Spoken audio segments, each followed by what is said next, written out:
గోదావరి నదిలో వరద నీటి మట్టం భారీగా పెరుగుతుంది. దీంతో ధవళేశ్వరం బ్యారేజ్ వద్ద 175 గేట్లు పైకెత్తి 5.25 లక్షల క్యూసెక్ల వరద నీరు సముద్రంలోకి విడుదల చేస్తున్నారు.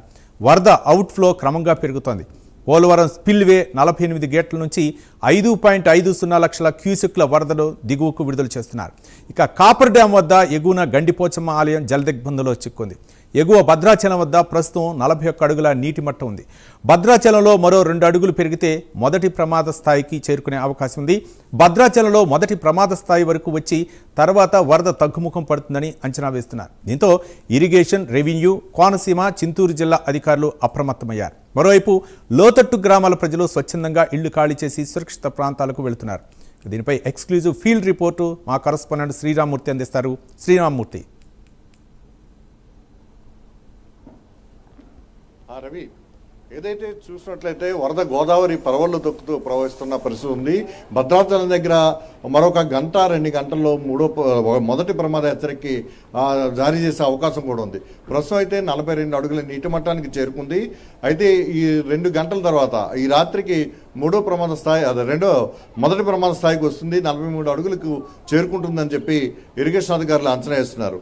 అయితే మొదటి ప్రమాద హెచ్చరిక జారీ అయిన తర్వాత తగ్గుముఖం పట్టే పరిస్థితి ఉంది. గోదావరి పరివాహక ప్రాంతంలో ఎగువన ఉన్న ప్రాజెక్టులన్నీ కూడా ఫాలింగ్లో ఉన్నాయి. దానివల్ల భద్రాచలం దగ్గర కూడా తగ్గుముఖం పడుతుందని చెప్పి ఇరిగేషన్ అధికారులు భావిస్తున్న పరిస్థితి ఉంది.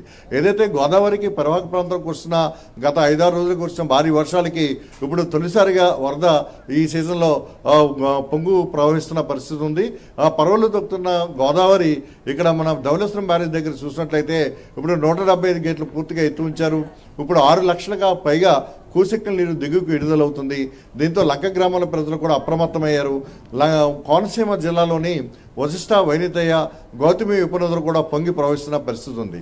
మరోవైపు భద్రాచలం అంటే పోలవరం ప్రాజెక్టు ఎగువన ఏదైతే దేవీపట్నం మండలం, అలాగే వియ్యారపురం, పైన కోనవరం, ఎట్టపాక ఈ మండలాల్లో ఏదైతే గిరిజన గ్రామాలు ఉన్నాయో, అలాగే అటువైపు కుక్కునూరు మండలంలో కూడా ఏదైతే నిర్వాసిత గ్రామాలు, ముంపు గ్రామాలు ఉన్నాయో ఈ గ్రామాలన్నిటికీ కూడా వరద నీరు వచ్చి చేరుతుంది. దీంతో భయాందోళనకు గురైన ప్రజలు, నిర్వాసితులు, అలాగే ముంపు గ్రామాల ప్రజలు అంటే తమ నిత్యావసర సరుకులు తీసుకొని అలాగే ముఖ్యమైన సామాన్లు సర్దుకుని సురక్షిత ప్రాంతాలకు తరలుతున్నారు.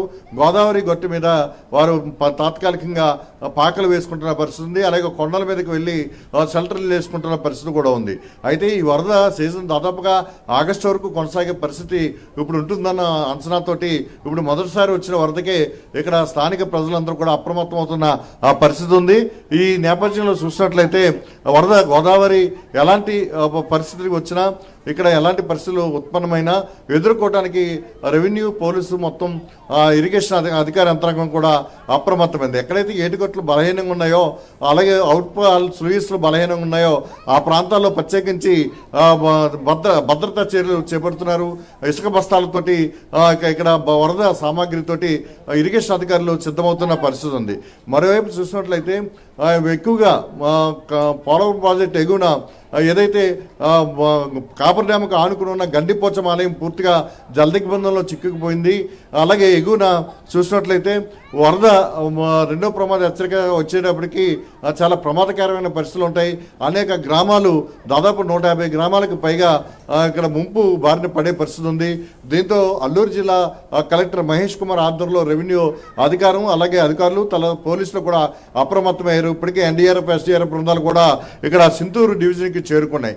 గోదావరి పరివాహక ప్రాంతంలో ఉన్న గ్రామాల నుంచి, ముంపు గ్రామాల నుంచి ఇప్పటికే ప్రజల్ని సురక్షిత ప్రాంతాలకి తరలి వెళ్ళాలని చెప్పేసి రెవెన్యూ, పోలీసు అధికారులు కూడా టామ్ వేసిన పరిస్థితి ఉంది. అయితే ఇప్పటికే కొంతమంది తమ అంటే బండ్ల మీద కావచ్చు, ట్రాక్టర్ల మీద కావచ్చు సామాన్లు వేసుకుని ఒడ్డుకి చేరుకుంటున్న పరిస్థితి కూడా, అంటే సురక్షిత ప్రాంతానికి చేరుకుంటున్న పరిస్థితి కూడా ఉంది. అయితే ప్రస్తుతం వరద గోదావరి మొదటి ప్రమాద హెచ్చరిక భద్రాచలం దగ్గర కనుక ఒక 2 గంటలతో వస్తుందని చెప్పేసి అధికారులు, అంటే 43 అడుగులకు చేరుకుంటుంది. ఆ సమయానికి భద్రాచలం దగ్గర 9,50,000 క్యూసెక్కుల నీరు వరకు ప్రవాహం ఉండే పరిస్థితి ఉంది. ఆ పరిస్థితుల్లో చూసినట్లయితే పోలవరం ప్రాజెక్టు దగ్గర 48 గేట్ల నుంచి కూడా దాదాపు ఈ రాత్రి 7 లక్షల క్యూసెక్కుల నీరుకు చేరుకునే పరిస్థితి ఉంది. ఇలాగా చూసినట్లయితే దాని దిగువనున్న 40 కిలోమీటర్ల దిగువనున్న ధవళేశ్వరం బ్యారేజీని కూడా ఇప్పుడు 175 గేట్లు పూర్తిగా ఎత్తు ఉంచి వచ్చిన వరద నీటిని వచ్చినట్టుగా మొత్తం దిగువకు విడుదల చేస్తున్నారు. ఇక్కడ ప్రస్తుతం ఇప్పుడు 6,50,000 క్యూసెక్కుల నీరు వరకు దిగువకు విడుదల అవుతుంది. ఇది రేపు ఉదయానికి చూసినట్లయితే ఇది 9 లక్షల క్యూసెక్కుల నీరు చేరుతుందని చెప్పి ఇక్కడ ఇరిగేషన్ అధికారులు అంచనా వేస్తున్నారు. అయితే ఇప్పుడు తూర్పుగోదావరి అలాగే కోనసీమ జిల్లా రెవెన్యూ అధికారులంతా కూడా అప్రమత్తమయ్యారు. ఇక్కడ లంక గ్రామాలకు కూడా ఈ ఏదైతే వరద పొంగటంతో వశిష్ట వనిత గౌతమి నదుల మధ్య కూడా ఈ తాత్కాలిక గట్లు కూడా తెగిపోయి దీంతో పడవల మీద నిత్యావసరాల కోసం ఇక్కడ ప్రజలు దాటుతున్న పరిస్థితి ఉంది. అదే చాలా రేవుల్లో ప్రజలు పడవలు దాటకుండా కూడా అధికారులు నిషేధాజ్ఞలు జారీ చేశారు. అలాగే కోటిపల్లి ముక్తేశ్వరం రేవు మధ్య పంట ప్రయాణాలను కూడా నిలిపివేశారు. ప్రస్తుతం ఎవరైనా సరే అనుమతి లేకుండా బోట్ల మీద గోదావరిలో ప్రయాణించవద్దని చెప్పేసి కూడా అధికారులు ఆదేశాలు జారీ చేస్తారు. మరోవైపు చూసినట్లయితే ఇక్కడ రాజమండ్రి పుష్కర్ ఘాట్కి సమీపంలో ఎగువన కోటిలింగాల కాతేరులో ఏదైతే ఇసుక ర్యాంపుల దగ్గర ఉన్నా కూడా బోట్ల మీద ఎవరు వెళ్ళడానికి వీల్లేదని చెప్పేసి ఇసుక తీయడానికి వీల్లేదని చెప్పి అధికారులు నిన్న నుంచి కూడా ఆదేశాలు జారీ చేశారు.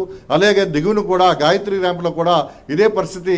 ఇసుక కోసం పడవల మీద ఎవరు కూడా గోదావరిలోకి వెళ్ళవద్దని చెప్పేసి కూడా ఆదేశాలు జారీ చేసిన పరిస్థితి. ఏదైనా గోదావరికి వరద ఏ స్థాయిలో వచ్చినా పూర్తి స్థాయిలో ఎదుర్కోవడానికి ప్రభుత్వం అప్రమత్తమైంది. పూర్తి స్థాయిగా ఎలాంటి విపత్తులైనా ఎదుర్కోవడానికి జిల్లా యంత్రాంగం సిద్ధమైంది. Ravi, right, thank you Sriramamurthy.